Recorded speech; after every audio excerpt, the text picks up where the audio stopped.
Қайырлы күн достар, қалдарыңыз қалай? Видеомды көрмес бұрын каналыма тіркеліп, лайк басып, өз пікірлеріңізбен бөлісе кетіңіздер.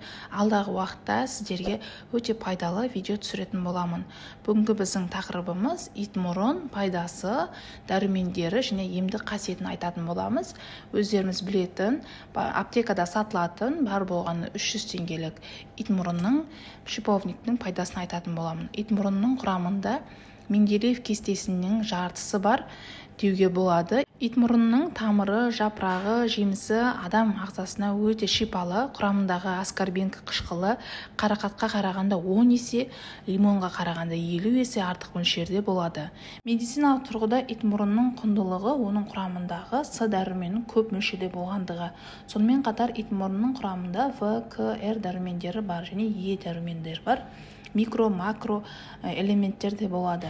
Итмұрынның медициналық тұрғыда паллиативті реттейді. Ағзадағы дәрумендер жетіспегенде, артериосклерозға қарсы, қан қысымының көбейгенде, қан аздыққа, иммунитетті көтеруге, сынған сүйекті тез бітіретін және бауыр ауырғанда емдейтін дәрілік өсімдік ретінде пайдаланады. Итмұрынның тосап жасайды, жемісін кептіріп, қыста тұмауға қарсы қайнатып ішеді. Гүлдерін шайға қосып, бұқтырып ішеді. Итмұрынның шайы антиоксидант, диарея ауруы кезінде ішуге кеңес беріледі. Халқымыз ежелден дәрі ретінде қолданылып келе жатқан өсімдіктердің бірі ол итмұрын. Ол республикамыздың барлық өңірлерінде, әсіресе таулы аймақтарда көп кездеседі. Итмұрынның 60-тан астам түрі болса, соның 13 түрі дәрі жасауға кәсіпорындарда қолданылады. Бізде кең тараған 4 түрі бар. Қоңыр, қаралтықым, сопақша, қызғыл, тікенді, қара домалақ болып келеді. Осылардың барлығы дәріге қолдануға болады. Бұлар сапасы, дәрілік қуаты жағынан өзара ерекшелерге ие. Мәселен, қоңырлары мен қарасы басқа екеуіне қарағанда дәрумендері жағынан 4-5 есеге дейін артық болады. Қызылы мен тікенділерінің 300 бірліктен сәл жоғары болса, қалған екеуі 1200-1500 бірлік дәрумендері бар. Сондықтан да дәріханаларда итмұрынның тұнбаларын жасап, түрлі тері сырқаттарынан майлар әзірлейді. Итмұрынды күзде піскен кезде жинап, жел қағып тұратын көлеңкеде кептіріледі.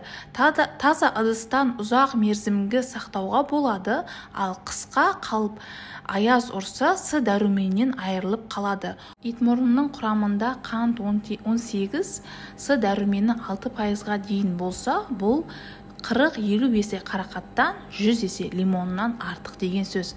Адамның осындай 5-8 данасының ғана күнделікті аспен бойына сіңірсе, қажетті дәрумендерге толық алады деп есептеледі. В2, Р, К, Е, каротин 12-18 мг пайызы органикалық қышқылдардан алма және лимон заттардың, эфир майлардың, минералдардың, тұздардың, темір, марганец, фосфор, калий, хром, мыс, тағы басқа заттардан көптеген кездеседі. Итмұрынның дәні ғана емес, жапырақтары мен гүлдері де жинайды.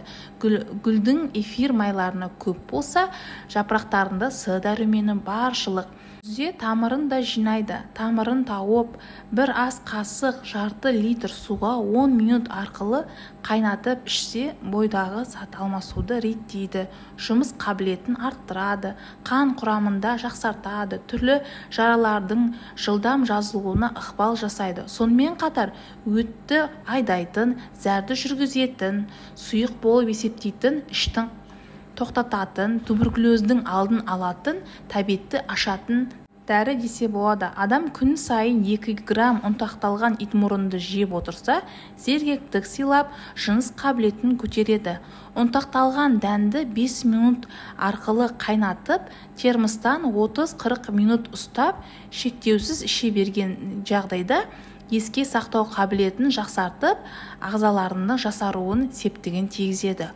Осы орайда ескеретін бір жайт, аталған тұнбаның тістің арасына өткізіп ішуге болмайды, өйткені тістің эмалін кетіретін қышқылдары бар. адамның жұмыс қабілетін төмендеп жылдам шаршайтын болса, қан құрамына өзгеріс, өкпеден туберкулез белгілері байқалса, бауыр, өт, қуық жұмысы ырғағы бұзылып, көңіл күйі бұзылса, төмендегі әдістерді қолданған жөн. Бір ас қасық ұнтақталған итмұрынның дәнін 400 грамм қайнатылған суға салып, су моншасына 15 минут қайнатып, бір тәулік бұқтырып, осындайда әр жолы жарты стаканның күніне 2-3 рет ішеді. Балаларға осыған бал қосып беріледі. Итмұрын тамырының ұнтақталған бір ас қасық 500 грамм суға 15-20 минут арқылы қайнатып, жатырдан қан кеткен кезде астан бұрын 150 грамм ішеді. Күніне 3 рет. Жатырда миома болған жағдайда ұнтақталған дәннің бір шай қасық, бір ас қасық, бір шай қасық бал, талшын ағашының жемісімен бірге шай қасық жұмыртқа қабығының жарты шай қасық қосып, бәрін араластырып, күнделікті астан соң жеміс шырынымен ішеді. Қан аздыққа 2 ас қасық ұнтақталған дәннің 500 грамм суға 10 минут қайнатып, бұқтырып, астан бұрын 150 граммның қабылдайды. Күніне 3 реттен. Зәрді ұстай алмайтын жағдайда 4 ас ұнтақталған дәнді 1 литр суға 30 минут қайнатып болған кезде 2 ас қасық гүл ұнтағын салып, тағы да аздай қайнатып, бұқтырып қойып, таңертең кешке астан бұрын стаканмен ішеді. 15-20 күн бойы емделу барысы. Көз бұлшықтанғанда, басқа да жеңіл желпі ауру болғанда итмұрын гүлін бір шай қасық 300 грамм суға 15 минут арқылы қайнатып, тұндырып қойып, салқындатып көзді жуады. Бетті жуса да беттің өңі ашады. Итмұрын бағалы дәрумендерге өте бай жеміс. Одан пайдаланылған дәрі-дәрмектер медицинада асқазан және бауыр ауруларын емдеуге қолданылады. Ал гүлдерін шай ретінде пайдалануға болады. С дәруменіне бай жеміс емдік дәрі ретінде әр дәрумен түрінде көптеген жүздеген жылдықтан бері кәдеге жаратылып келеді. Ал сіздер итмұрынды қолданыласыздар ма? Бар болғаны аптекада 300 теңге тұратын итмұрынның пайдасын білдіңіздер ме?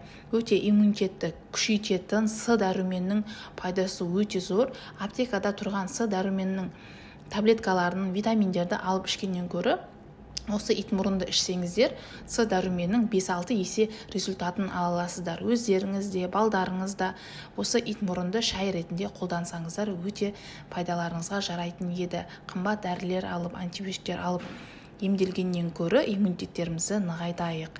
Достар, ақпарат пайдалы болса, таныстарыңызға жіберіңіздер. Қазіргі таңда эпидемия кезінде барлықтарымыз иммунитеттеріміз мықты болсын. Дәрі-дәрмекке жолай бермейік, осылай халықтық еммен емделейік. Пайдалы ақпаратты достарыңызға жіберуді ұмытпаңыздар.